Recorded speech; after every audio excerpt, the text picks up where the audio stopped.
Good afternoon once again. A lot of familiar faces. The folks from South Carolina should be down here momentarily, but I would like to go through, we'll save the reminders for the key reminders, if you would. Please make sure you're identifying yourself for the student athletes and for those in the audience with your name and affiliation. Please ask questions specifically to the student athletes. That went very well for Uconn, and we appreciate that. Thank you. Again, transcripts will be available upstairs following the press conferences. They'll be in the media room. The locker room for South Carolina will be open from 2:15 to 2:50, 2:15 to 2:50. And again, a reminder, there will be no coach availability. Coach Staley will not be available following the press conference as she has NCAA media obligations. Lastly, the Uconn practice is closed in its entirety. We will follow the same format with a opening statement from Coach Staley, questions for the student athletes specifically. They will be excused, and then we'll have coaches questions from that point on.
Once again, good afternoon. We're joined by South Carolina head coach Dawn Staley, as well as student athletes Danye Kleine, Bianca Jackson, Asia Wilson, Alexis Jennings, Tyesha Harris. We will follow the same format. Coach, if you would begin with an opening statement. We will then have questions for the student athletes only. They will be excused, and then we'll have questions for you specifically.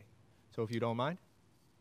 Excited to be a part of the Elite Eight. We're looking forward to the challenge of playing a really good Uconn team.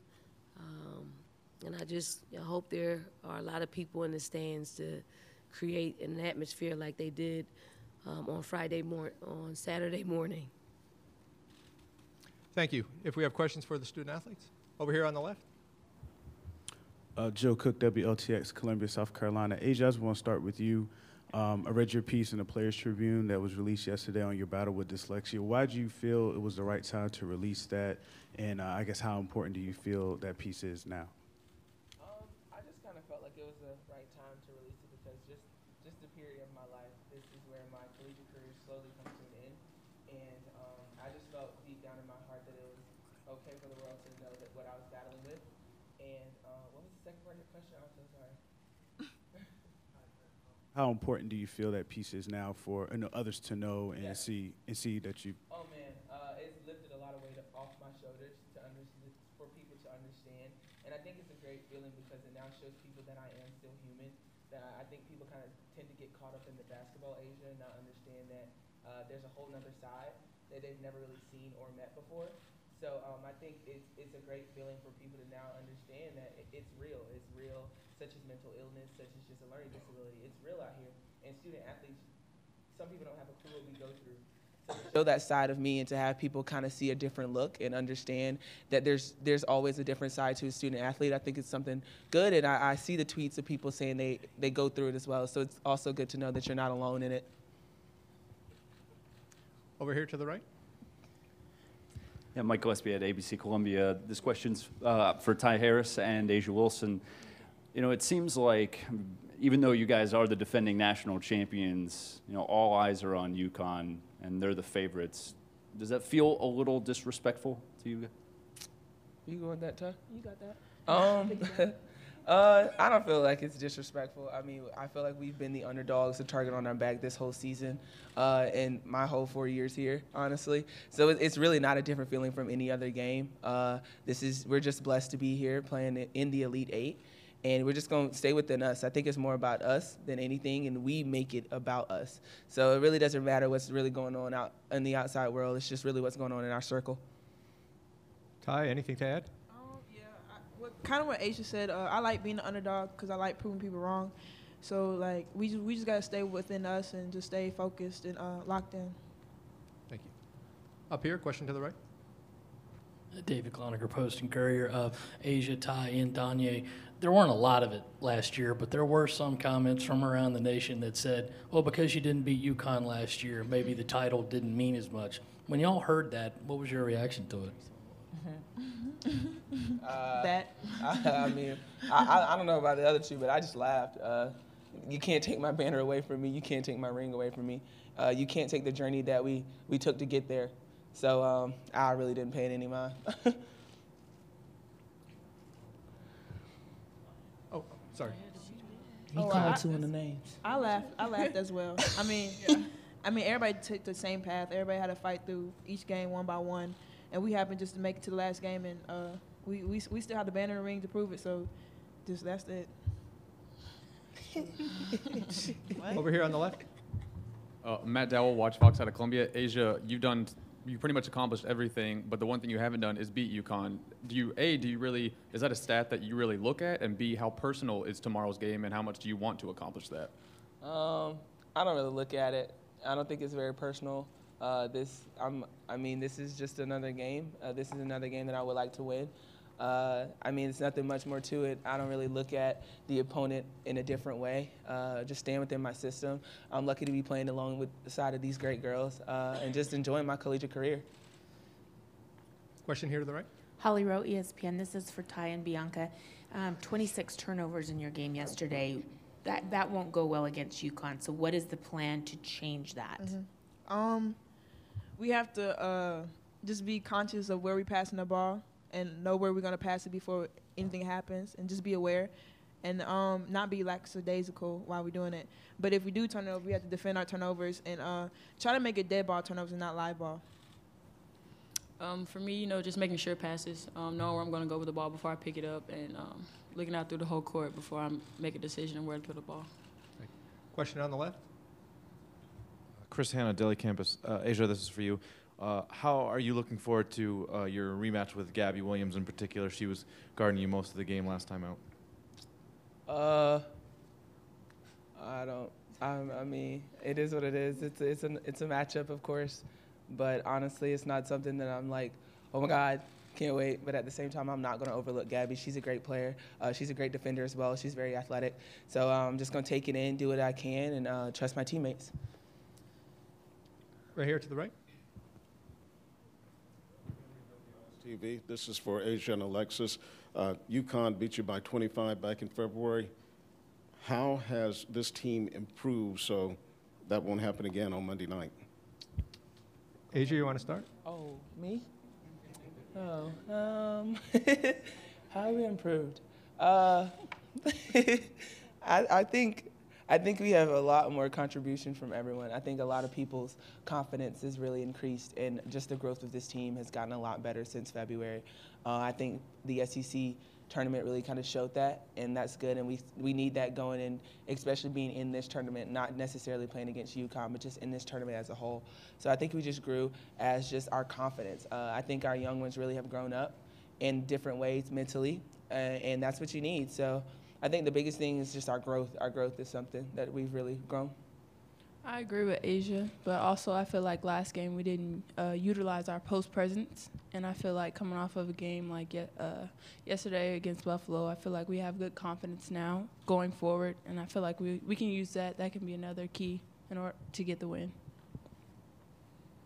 Go here to the left. Matt Dowell, Watch Hawks. My question's for Danye. When you guys were going into the SEC final against Mississippi State, everyone was kind of saying, oh, they're undefeated. Mississippi State's going to win this. And your strategy, you guys were kind of preaching that you wanted to keep the score close, kind of make them uncomfortable, put them in pressure situations. How much is the strategy kind of similar in tomorrow night's game to kind of make UConn put the pressure on them and make them uncomfortable? I think we just play within our system. It's not really like, just, make them uncomfortable as like Mississippi State, because there's two different teams.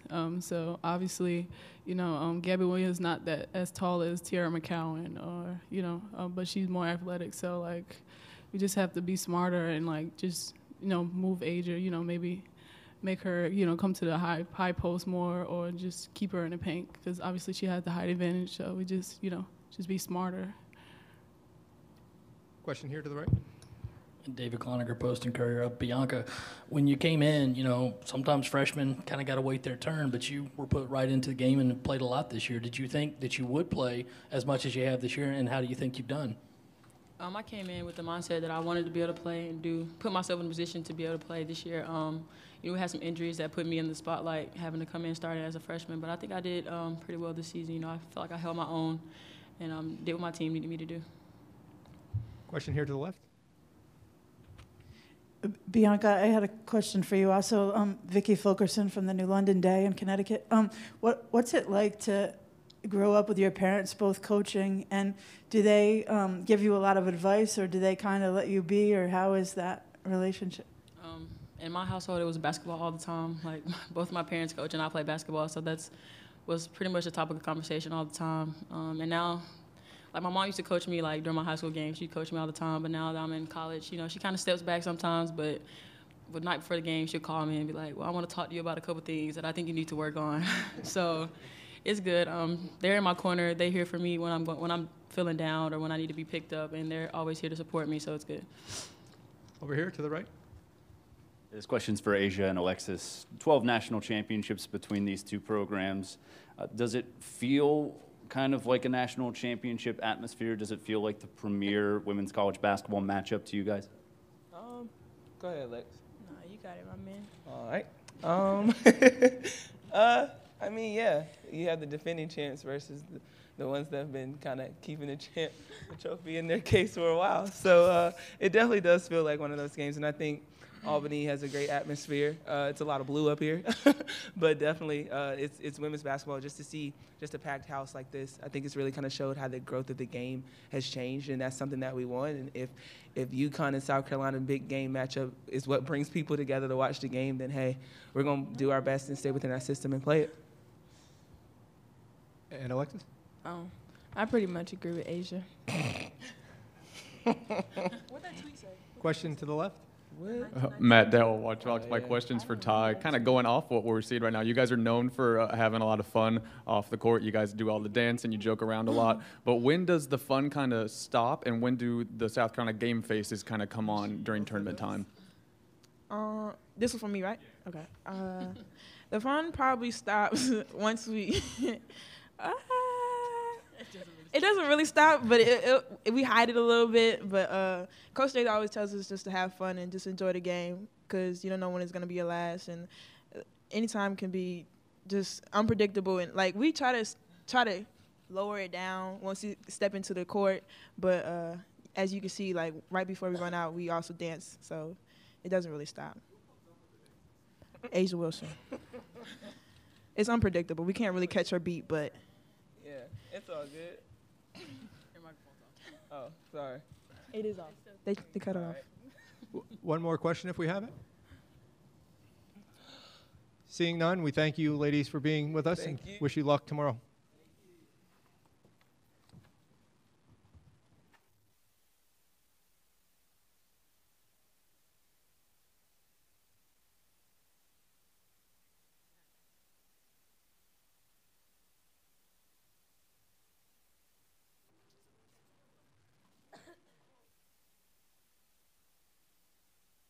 As a reminder, the South Carolina locker room is open. We have questions for Coach Staley. We'll start. Oh, go ahead, Doug. Right here in the front. And David Cloninger, Post and Courier. Dawn, Alexis mentioned it a little bit about the last UConn game where she didn't feel the post game really got going outside of Asia. After coming off such a big game where the post did well against Buffalo, how do you plan to exploit that momentum going against UConn? Well, our plan is always to go inside first and continue to go inside first. We make that an emphasis to get the ball in the paint, and that won't stop. You know, now that we're playing who we're playing, Alexis will get the ball. Alexis got to finish. Asia will get the ball. Asia's got to finish. Kiki will get the ball. Kiki's got to finish. So we're going to continue to pound it in. They have been extremely productive for us all year long. And you go where the numbers say to go, and it points to going inside. Thank you. Also to the right. Coach Tim Wilkin from the Albany Times Union. It's a simple question. I don't know if it's a simple answer, but how do you beat UConn? You got to play the game. Got to play the game. You know, I serve an amazing God. And I got to tell you this story because I was walking out after scouting UConn yesterday. And I guess a UConn fan, he started yelling at me like, you know, you're next on Monday. And he's like, you know, giving me the thumbs up. And I'm actually thinking it was a Gamecock fan. So I turned around and almost give him the thumbs up like, so I just, you know, I don't know why this came to me, but this came to me. I said, on Monday night, you're going to believe that there's a God. And that's what we're going to go with. That's what we're going to go with. Up here on the left. Don, Lori Riley from the Hartford Courant. Just curious how concerned you are with the turnovers yesterday. And is your team, you know, maybe not as sharp as it was during the conference tournament? Does that concern you going into such a big game? Well, we actually are very consistent with, you know, conference tournament in that we turn the ball over a great deal. I think, yeah, you got to raise your eyebrows, you know, because, you know, it's not that, you know, they're just really, you know, turnovers that we could control. I mean, it's not like we were being pressured. It wasn't like, you know, like all game long. I mean, they were sitting back in a sagging matchup zone.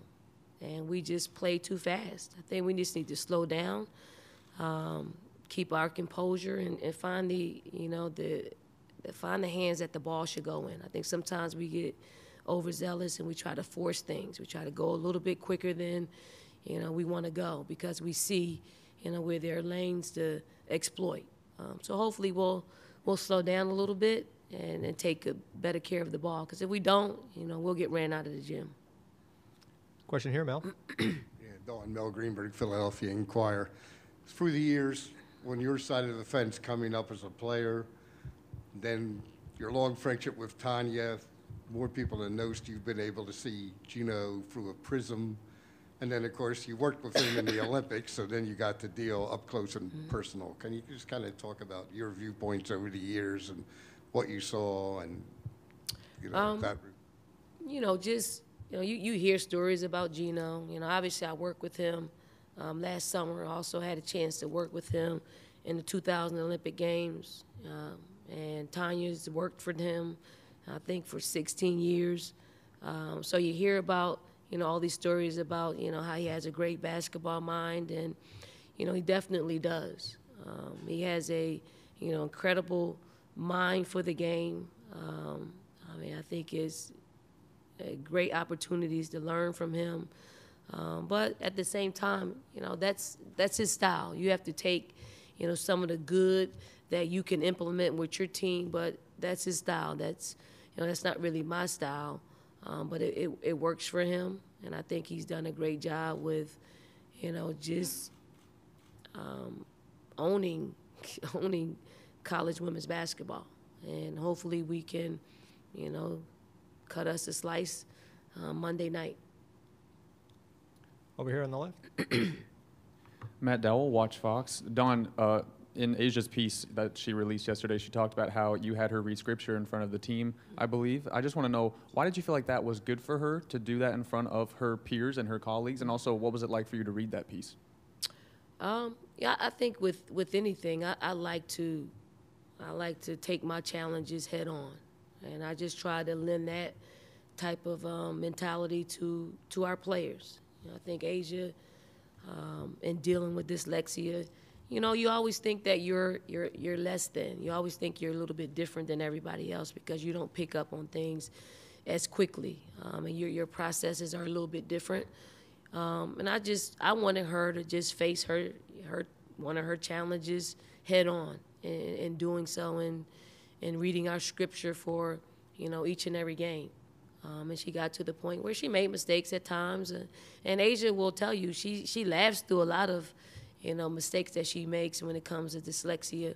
And we laugh with her, but we also are there to encourage her to continue because she is a beacon of hope for someone else, a beacon of hope not just, as a talented, skilled basketball player, but also as someone that deals with dyslexia every day.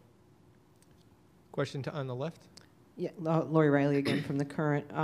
Just wondering if you could talk a little bit about Crystal Dangerfield's development as a point guard for Uconn, how she wasn't playing a lot last year, coming to, basically running the show this year as a former point guard. What do you see that you like from her?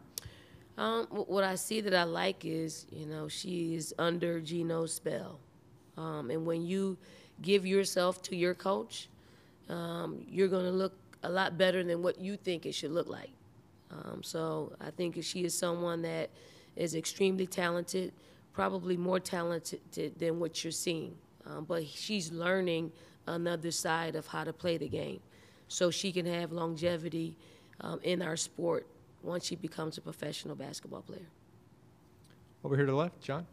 John Kikis with the Associated Press. Did you see Felicia's comments yesterday about how difficult it is for African-American coaches to get a second chance, and your thoughts on that? I did see her comments, and, she nailed it. I think anytime that you're in this profession as an African-American woman, man, you have to be successful out the gate. If you're not successful, you have to go back and, fortunately for me, I didn't go through the ranks of being a grad assistant and an assistant coach and up through there. I was given an opportunity because somebody saw something in me that I didn't see in myself. But for other coaches who have, assisted, for so many years and got the opportunity, like, Jolette Law, who's on our staff.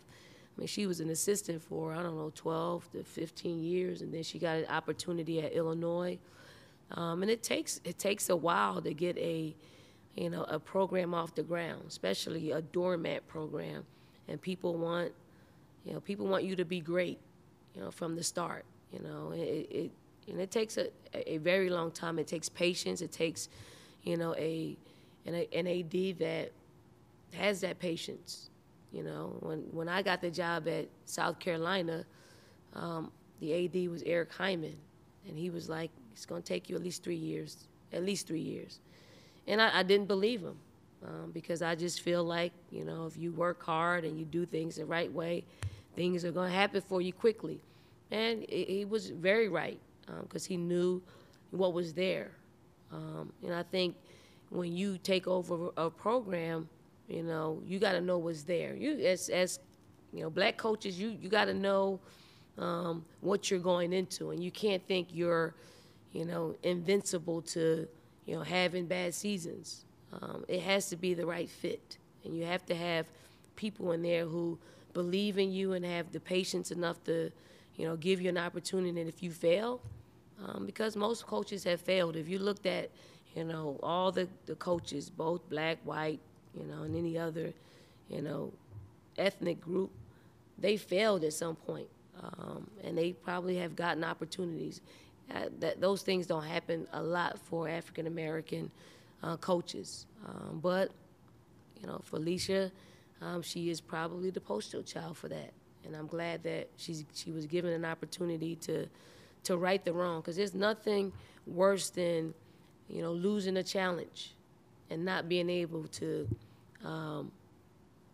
regroup and win that challenge. So, I hope that my success is a beacon of hope for other black coaches, and also a beacon of hope to other ADs to see that if given an opportunity, you can win a national championship like we did. Thank you. Question here.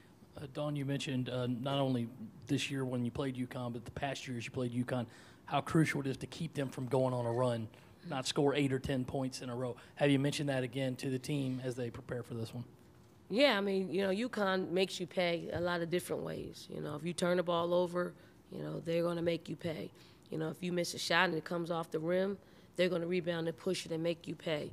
If, you make a basket and you slow to get back, they'll make you pay. So it's a lot of different ways in which they make you pay. I think our players are very aware of the style of play and what UConn does best. I think it also helps that we've played them, over the past few years. And you can't just play them one game, and think you're going to have success. You have to have the experience of playing them in a lot of different ways, at home, away at their place. And now we're playing on a neutral site, something that we haven't done. So hopefully, this is the trick. Question to the left. Chris Hanna, Daily Campus. Based on what you've seen for UConn in your earlier matchup this season and in scouting throughout the season, what challenges does UConn present to you? They're just a team that's on the mission. I think they're probably more hungry than they've ever been because they didn't win a national championship last year. But also that also puts them in a place in which, is unfamiliar to them because they're used to, being the defending national champions. And, I think someone asked, one of our other players a question about, doing what we did to Mississippi State, which is to keep it close and put them in unfamiliar situations that they haven't been in a lot this season. You have to put them in those situations. You have to keep the game close. And hopefully, something else kicks in to where they're not as sharp as they normally are. Thank you. Question to the right.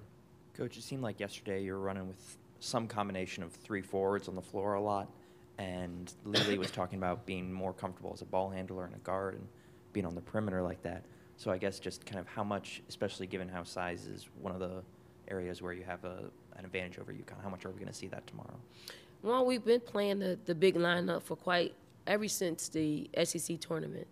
I think Lily is getting more and more accustomed to playing on the perimeter, and I mean, she gives us speed. She gives us, another passer, another ball handler, and she's fearless, as fearless can be. So we will definitely play that lineup at some point, and utilize her quickness and her ability to take people off the dribble. One more question if we have it. Seeing none. Coach, thank you very much. Thank Good you. luck to you tomorrow.